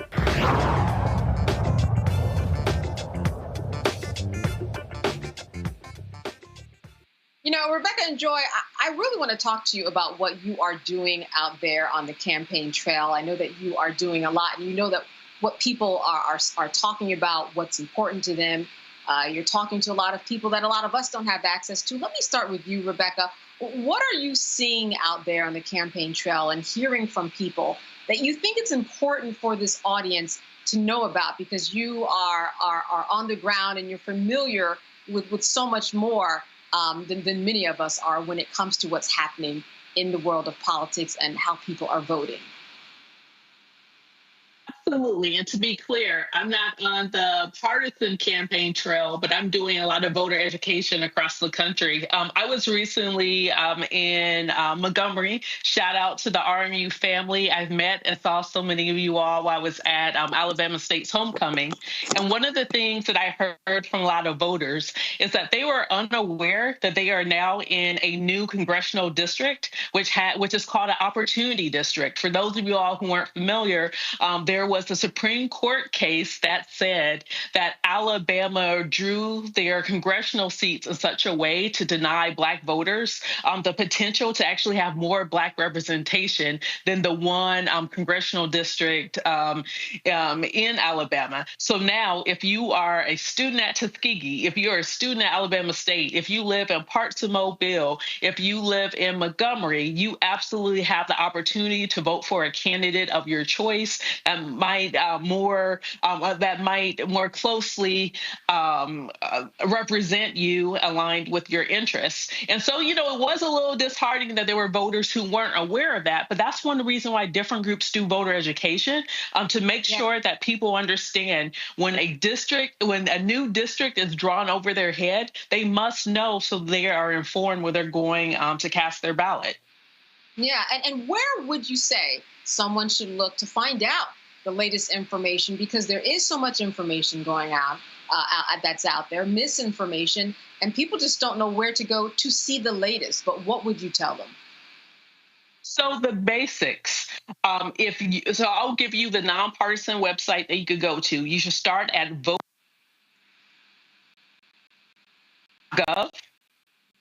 Okay, you know, at vote.gov. Can you say that again? I lost you for a moment. Sure. So one of the most important things you can do is to go to vote.gov. It's a nonpartisan website, and actually double check your registration. See when you have the opportunity to vote, whether it's in person or if you can still request a ballot by mail and vote, or if you need to wait until Election Day in order to vote. So that's the first thing that you should do. The second thing is, once you verify that you are registered to vote, I need people to look up their sample ballot. And they could go to their Secretary of State, or they could go to their local county board of elections. They can access this online and actually put in your information where you're registered to vote, and you can see what's going to be on your ballot. Take the time to actually do Google. Go to Ballotpedia, which has really great information on amendments that's on your ballot. It has great information about the candidates and some of their positions of those candidates who are on the ballot, not just the top of the ticket, but down ballot. But do as much as possible to educate yourself. Because if you live in Arizona, if you live in Ohio, if you live in Florida, if you live in Nevada, if you live actually in the majority of states this year, there are relevant ballot initiatives that should inform you, because that's direct impact on what's happening in your cities, in your towns, and not just what's happening at a federal level, but things that are happening at a local level. If you live in some of the states that I mentioned, there's also relevant Supreme Court races, state Supreme Court races in your particular state. So there's a lot of stuff that's on the ballot. Voters really must educate themselves to understand the choices that they're making going into the ballot booth this cycle. And Joy, when we talk about educating ourselves, we are not just talking about scrolling through Instagram or Twitter, which if you go on Twitter, because of Elon Musk, the first stories, 10, 20 stories that you get, they're all political on both sides. It's like we are in a silo when we are on these social media sites. We have to do more than just scroll. That's right. So, Rebecca, I'm going to repeat the names of the websites that Rebecca talked about, because those are the ones that I was going to identify. Vote.gov and Ballotpedia. I believe it's .com, Ballotpedia, but we can check that, or maybe .org. Rebecca, maybe you can check that while I'm talking, because we want to make sure you have these resources. In this critical moment, here's what I want you to do. I want you to not get your news off social media. There is some good stuff and there's some bad stuff. But when you're looking for the facts, that is not where you want to go. This is the time to go to reputable media sources. So you want to go to your major newspapers. You want to go to your .gov. So if it's a government-produced website, your Secretary of State, your county election officials, those are the areas where you want to get your information from, because those people are nonpartisan. I already said earlier tonight, if you are a lawyer or a law student or so inclined, you can do election protection to try to help people actually know how to vote and do so in a nonpartisan way. After you've done all that and you're down to deciding, I really want to arm myself with who I should vote for and what their policies are. Maybe you are trying to convince others of who they should be voting for. I want you to go on the websites of Kamala Harris and Donald Trump, of whatever senator, whatever House member, and this is their campaign website, not their official website. That's where they will contain their policy priorities. If it's not on their website and they haven't written about it, then it's not priority for them. So go on there and see what policy positions they are putting out. What are they selling to you as a reason for you to vote for them? Those are the things that you have to do. This is the time to get serious and to arm yourself with why you should be supporting someone. So don't even listen to us. Go and make your own decision. There's a lot there, and I'm going to tell you because I can speak in a partisan way. If you're talking about policies, you're going to like what you see on Kamala Harris's and Tim Walz's campaign website. Don't leave it to chance. Go and look. The last thing I want you to do is I want you to read Project 2025, because that's also on the internet. That is what Donald Trump will be ushering in. If you don't want Project 2025, then you know what you got to do. All right. So, Rebecca, I want to remind people that you work with the Fair Election Center. I know that a lot of people are bracing themselves for the day after the election, or even that night when the election is called. What can you tell us that organizations like you are doing, and what can we do in order to kind of prepare for the outcome? Because regardless of who wins, there's going to be an aftermath. So the first thing that you should do, you should make sure you are locked in and you're watching the Black Star Network, because we will be going live on election night. I think we're going to go live at 8 p.m. and we'll probably be live until 2 a.m. or 3 a.m., making sure that people have the latest information. They're actually hearing Black thought across the political spectrum, and they're hearing how we're interpreting what we're seeing on the ground, because we will be providing factual information. And for many of us who have done this work for years and years, we're not just providing opinions, but we're actually providing informed opinions. So that's the first thing you could do, is make sure that you're tuned into the Black Star Network. The next thing that you should do is familiarize yourself with the local rules in your jurisdictions. Like, I know sometimes I hear people say, how come it is certain parts of Detroit or certain parts of Atlanta? Why is it that Fulton County is so late in turning in their ballots? But one thing for people to understand is that physically, ballots are moved from the polling location to the central location in order for them to be properly tabulated. That takes time. So that means that those polling locations that are in like the outer suburbs usually are the latest ones to actually get to the central area where the ballots are going to be counted. So make sure you understand the order that ballots are counted. Depending on the state, sometimes it is all of the early voting. Sometimes it is all of the voting from the time that the polls open until noon. That might be the first tranche of numbers that you see at the bottom of your screen on election day. And then the next group of ballots might be those who casted their ballots early in person. And then the next step could be those who casted their ballots through vote by mail. So it depends on the jurisdiction. But the reason why I'm saying all of this is that there will be misinformation. There'll be misinformation that night, and not just misinformation where people are misspeaking, but there will be specific disinformation where people are trying to intentionally mislead folks.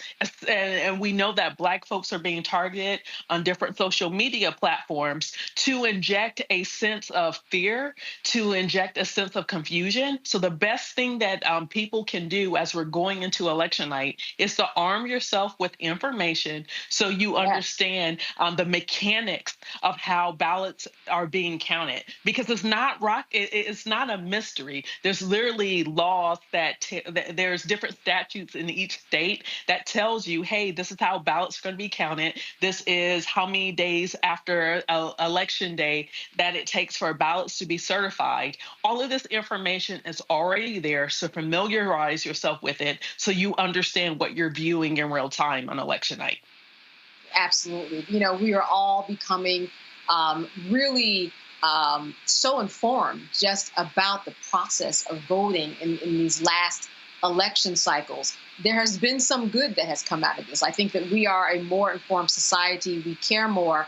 But again, we have to get out of those silos. We have to get out of those algorithms and understand that there are pieces of news that are out there that are not just found by us scrolling.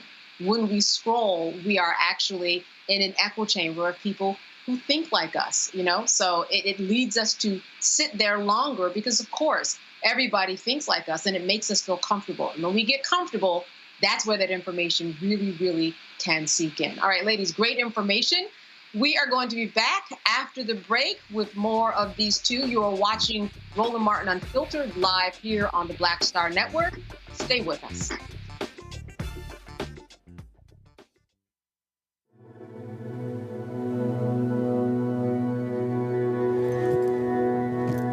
Her blanket.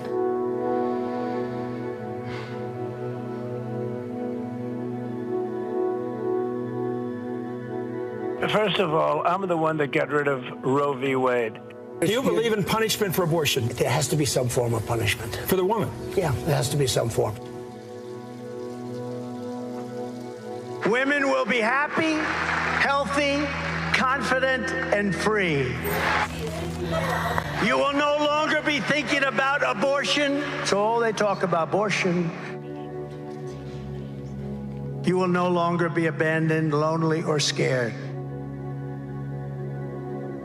You will no longer have anxiety. You will be protected, and I will be your protector.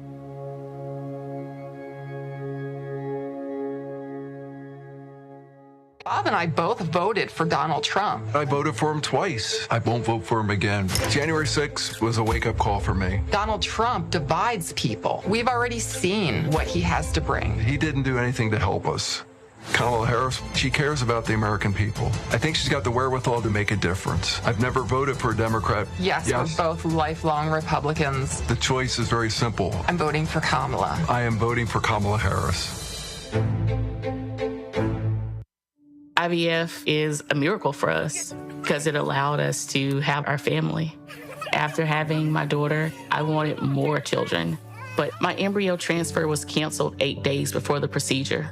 Donald Trump overturning Roe v. Wade stopped us from growing the family that we wanted. I don't want politicians telling me how or when I can have a baby. We need a president that will protect our rights, and that's Kamala Harris. I'm Kamala Harris, and I approve this message. What's up, y'all? This is Wendell Haskins, a.k.a. Win Hogan at the Original T Golf Classic. And you know I watch Roland Martin Unfiltered.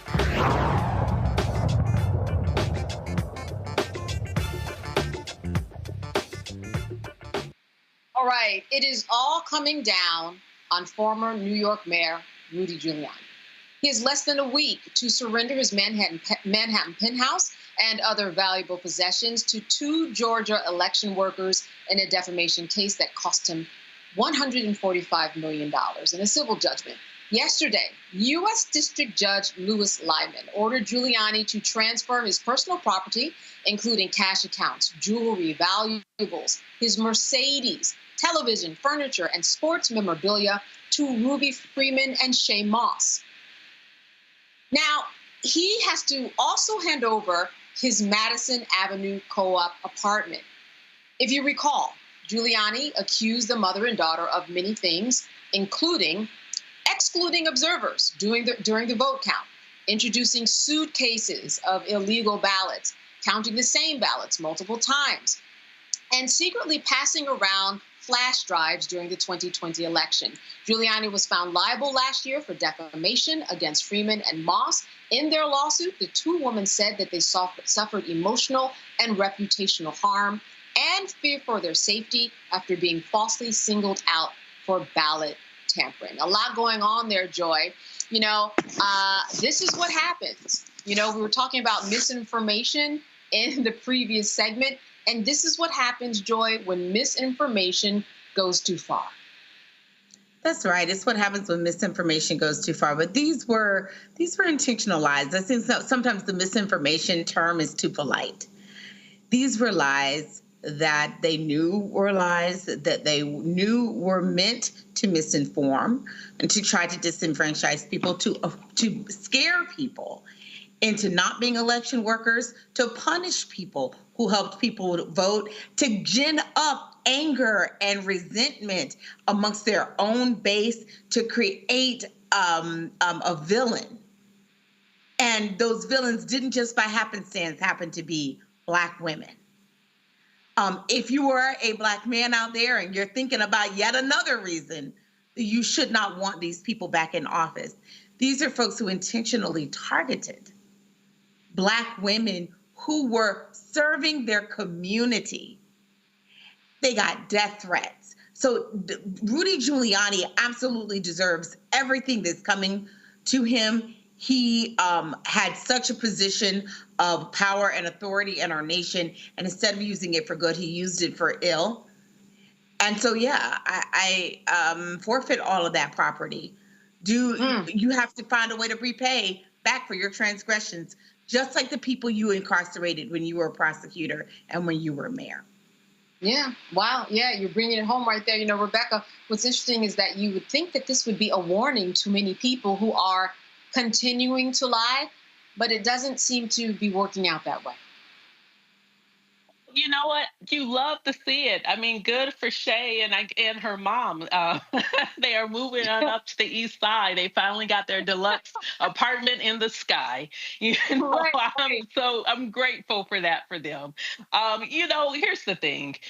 People are spreading, like Joy said, misinformation. I don't think is even appropriate here. This is disinformation. Disinformation is is intentional lies targeted to certain groups of people to get them to do certain things. And so we know that after the 2020 election, both Donald Trump and Rudy Giuliani, they were saying certain things because they thought they were going to get the public on their side and their public believing that the 2020 elections were rigged, when in fact we do know that there's been lots of data and reports that have shown, even Trump's DOJ at the time, that showed that the election was not rigged. And you know what? Just like we've seen, like Fox News having to pay money for lies that have been on air about people, about companies.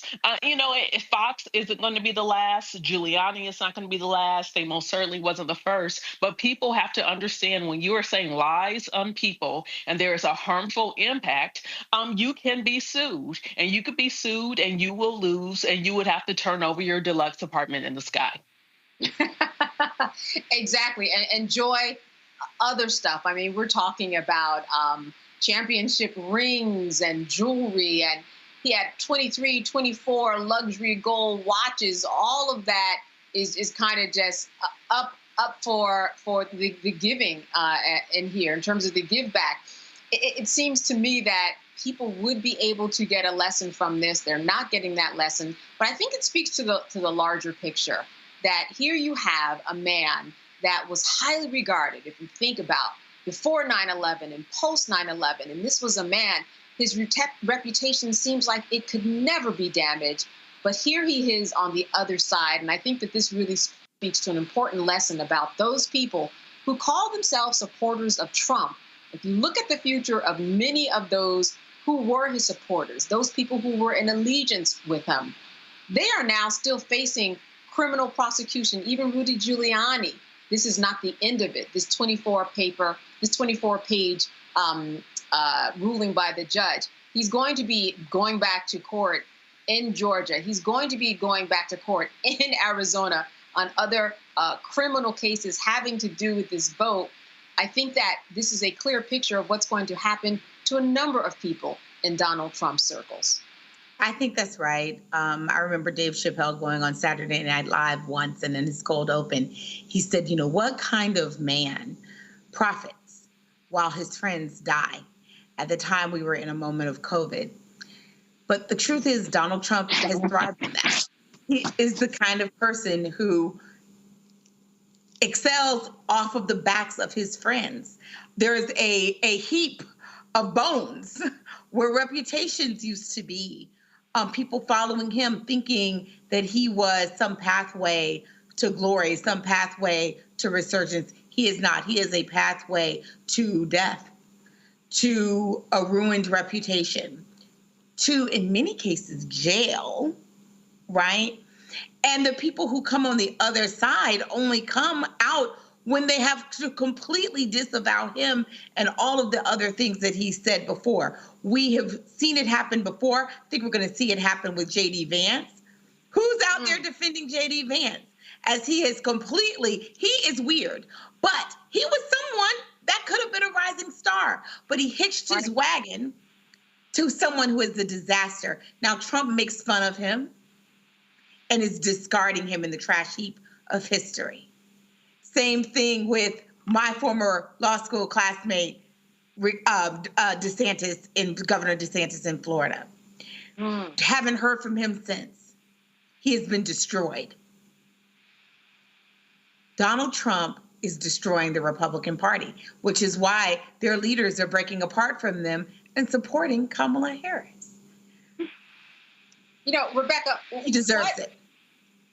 He deserves it. What is it that Vice President Kamala Harris should be doing at this point? And I say this because you have all of these things going on, everything we've talked about on this show right now. It seems like so much should be working to her advantage. Certainly, we know that she's making her rounds, has been more specific about her plans to increase housing and bring down healthcare costs. But what else could she and should she be doing at this point to bring it home?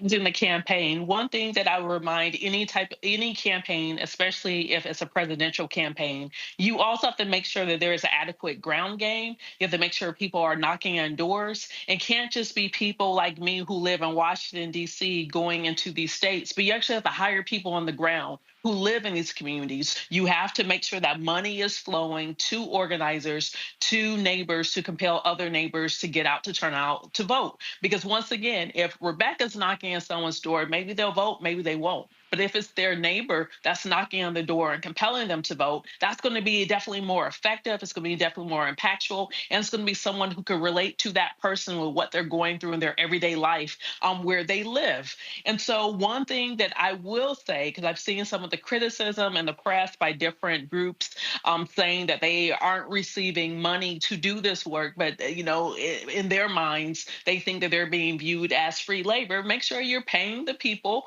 and make sure that on the ground there's lots of movement. There's still 13 days, 13 long days. This election could really go either way at the top of the ticket. But the group that has the strongest ground game is compelling people to go vote is the group that's going to win. Yeah, and I'm going to close on you, Joy, before we go to break. A lot of people who said, who voted early, they said, I went in, I didn't know who I was going to vote for until I went in there. So there's time. There is time for people to and make themselves informed.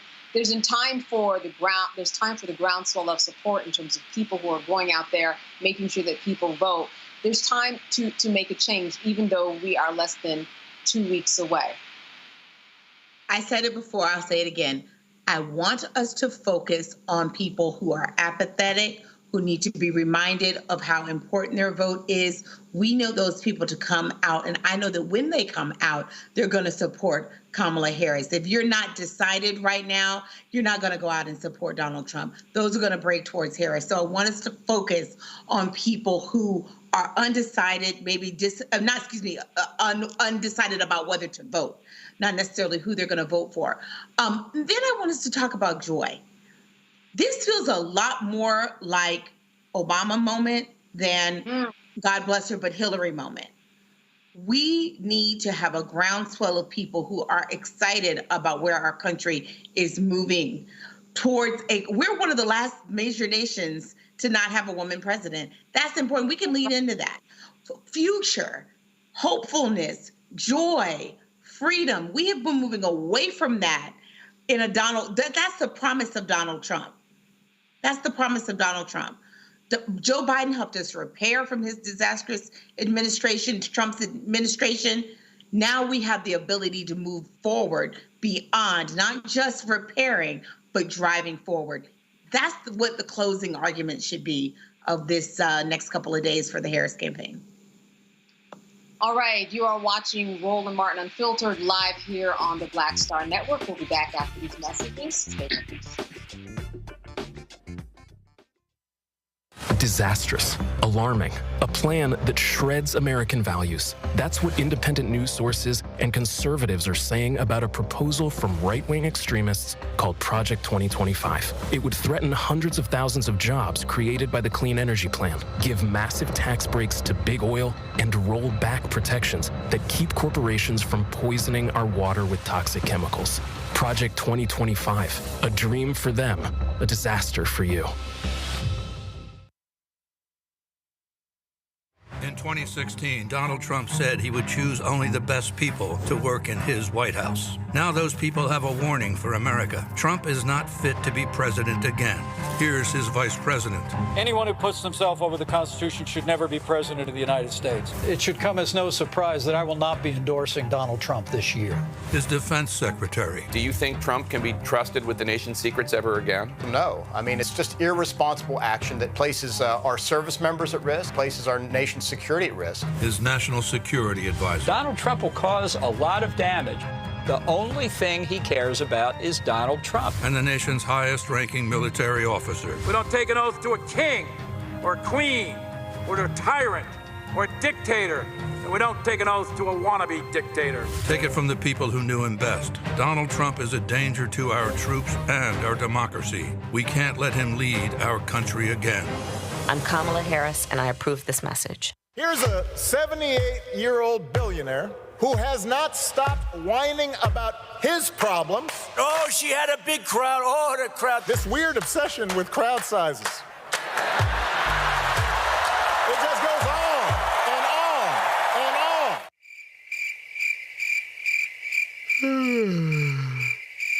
America's ready for a new chapter. We are ready for a President Kamala Harris. I'm Kamala Harris, and I approve this message. This is Reggie Rock Piper. You're watching Roland Martin, unfiltered, uncut, unplugged, and undamn believable. You hear me?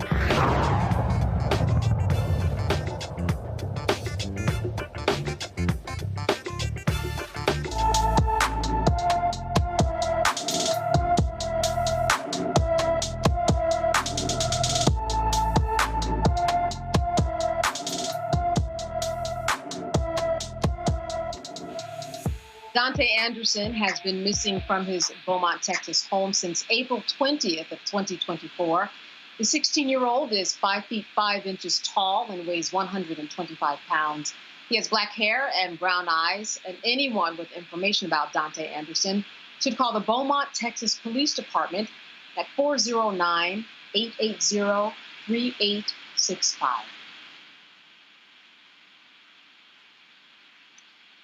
A federal appeals court upheld a trespassing conviction for a former New Mexico politician who became the first January 6 Capitol rioter to be removed from his post under the Constitution's ban on insurrectionists holding office.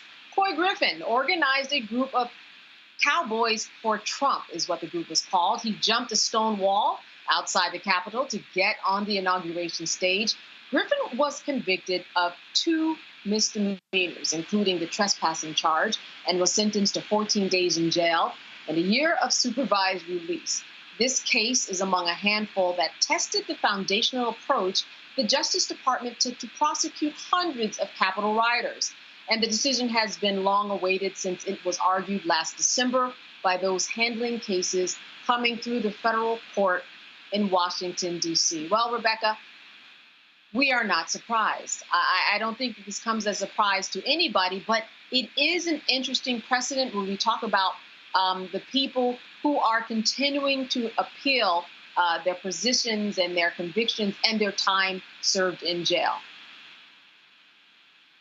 Very simply put, you cannot break into Congress. You cannot break into the Capitol and think that there aren't any repercussions for doing so. So these are people who are very entitled. They felt like former President Donald Trump gave them the permission structure in order to do what they did on January 6th. This wasn't just, I was caught up in the moment. I didn't know what I was doing, but this was months of planning. That attack on the Capitol was was a treasonous offense. And so these people are getting what they ought to get. You break into the Capitol, you lay siege to the U.S. Capitol, you should go to jail. You should go to prison. You should not be able to run for future office. And if you currently are serving in office, you should no longer be qualified or even allowed to serve in office. Rebecca, I want to stick with you for a moment. Certainly, this is something that people are thinking about might happen again. We don't know. This is what people across the country are preparing for, legislators, Department of Justice. Well, what are your thoughts about the potential of this happening again in terms of the precautions that are being taken now that we know about the potential? Well, here's the difference. We know going into the certification process, it's going to be before January 20th, which means regardless of what happens on November 5th, we know that the sitting president would be President Joe Biden. The sitting vice president will be Vice President Kamala Harris. And so we also know that those are 2 competent people who are willing, ready, and able to call on DC, to work with the mayor of DC, to work with the Department of Defense, to make sure there's adequate security, and that if there is a mob that is forming that's headed to the U.S. Capitol, they will put a stop to it, rather than encourage the crowd, whether the president encouraged the crowd to potentially harm and or kill his own vice president. So it's 2 different scenarios. We are very fortunate as a country that this transition of power, regardless of where it transitions to, it will at least be under the leadership of someone who respects the peaceful transition of power. Joy, do you echo that sentiment? And that if it does happen, certainly we have different people that are in power, or could there be something else that is lurking behind the scenes that we don't know about the same way? Well, we did know about this. Let's be real. When we talk about what the feds knew, they had insight about this. But what are your thoughts about this happening again and what might potentially happen differently this time around?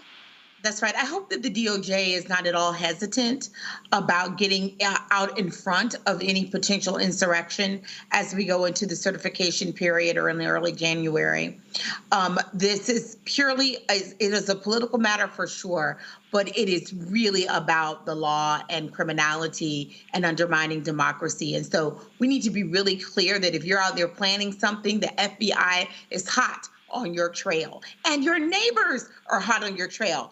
Keep in mind, many of these people, they didn't arrest them when they were in D.C. They actually went back home and their neighbors turned them in. And then they also caught them on camera because, of course, they were seen in full view of everyone. And just in case you forgot, they didn't just ram their way in. They defecated on offices and surfaces within the Capitol. They killed or led to the death of Capitol police officers. They assaulted them. They took the American flag and used it as a weapon. And then at the end, they got a chance to walk out and go home because Donald Trump did not make sure that we were protected in the way that we needed to be. If that had been anyone else, if you are a man of color, can you imagine? If you're a woman of color, any race, can you imagine? I was a Senate chief. So these were my hallowed grounds, right? This is where I walked. And I remember watching on TV a woman being escorted down the steps. And I thought, if that had been my mother, if that had been me, they certainly wouldn't have treated me so gingerly. These people are criminals. They are thugs. They are people who incited a mob to take over the United States Capitol with the sole goal of that's two goals, trying to kill Mike Pence. So if you're a Republican, J.D. Vance, any Republican, Donald Trump sought and encouraged people and incited them to seek to kill his vice president. He understood what his words were saying. He understood the meaning, and yet he persisted. He played fast and loose with Mike Pence's life. He could have been killed that day. That's right. This is what's at stake. You know, about over 700 people, 730 people have pled guilty. You've got over 500 people who have served some type of incarceration on some level. I just want to stay with you for a moment. Is this a sign enough for people to know, let's not even try this? There have been people who have been appealing this now for years, and they're not coming through as victors on the other side. No, they're losing because we know what they did. It was illegal. I mean, look, I just can't even believe we're still talking about this. The folks who, I'm glad that I understand why we have to talk about it, but I just cannot believe they're continuing to appeal. Serve those sentences and go home and never do it again. The smartest people have used this as an opportunity and are now talking like, hey, I was on the Capitol on January 6th. Donald Trump encouraged me to be there. I thought I was serving him. He left me hanging. He's at Mar-a-Lago, and I'm in jail. My family's life has been ruined. Case in point, we're to Rudy Giuliani and the rest. So this should be a deal breaker, and in part because the sole goal, besides trying to threaten Mike Pence, the other piece was they were trying to undermine the will of the voter. So if you went out and voted for Joe Biden and Kamala Harris in 2020, they were seeking to undo your vote. That's what they were seeking to do. Yeah, Rebecca, it seems as though, quite intentionally, Donald Trump is saying this could happen. He's saying it by not saying that it's not going to happen. What are your thoughts about the potential of something like this happening?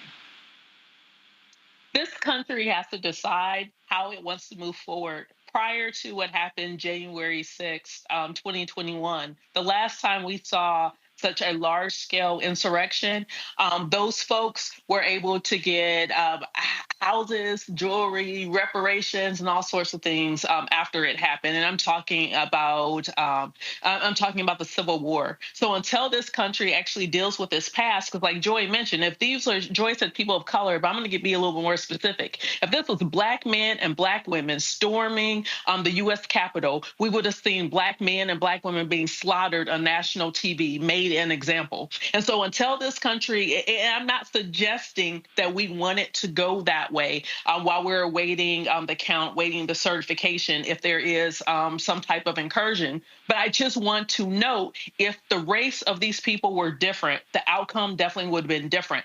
Because we know this is America and was largely white folks then, and it's largely white folks now who are talking about doing something again in January while the count is happening, then this government must make it very clear these people need to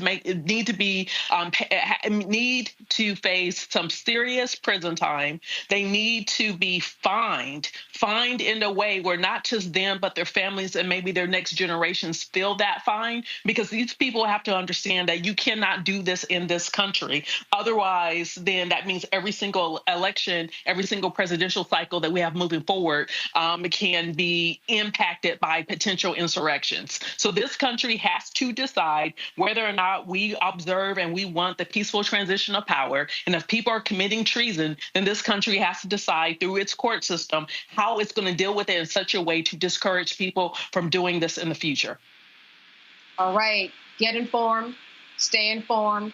That is the message, the takeaway, I think the big one from here this evening. I want to thank both of you for being with us today, Rebecca Carruthers and Joy Cheney. Good to see you as always. It was the ladies' night tonight. Good time seeing you. Good time seeing you. Thank and you. Thank you to all of you. Yes, thank indeed. You, and absolutely. Thank you for all of you who watched this evening. Have a good weekend. Roland Martin will be back tomorrow. And as always, good being with you. You've been watching Roland Martin and Filter. I'm Candace Kelly. Good night. Folks, Black Star Network is here. Oh, no punches! I'm real revolutionary right now. Support this man, Black Media. He makes sure that our stories are told. Thank you for being the voice of Black America, Roland. Stay black. I love y'all. All momentum we have now, we have to keep this going. The video looks phenomenal. See, there's a difference between Black Star Network and Black-owned media and something like CNN. You can't be Black-owned media and be scared. It's time to be smart. Bring your eyeballs home. You dig?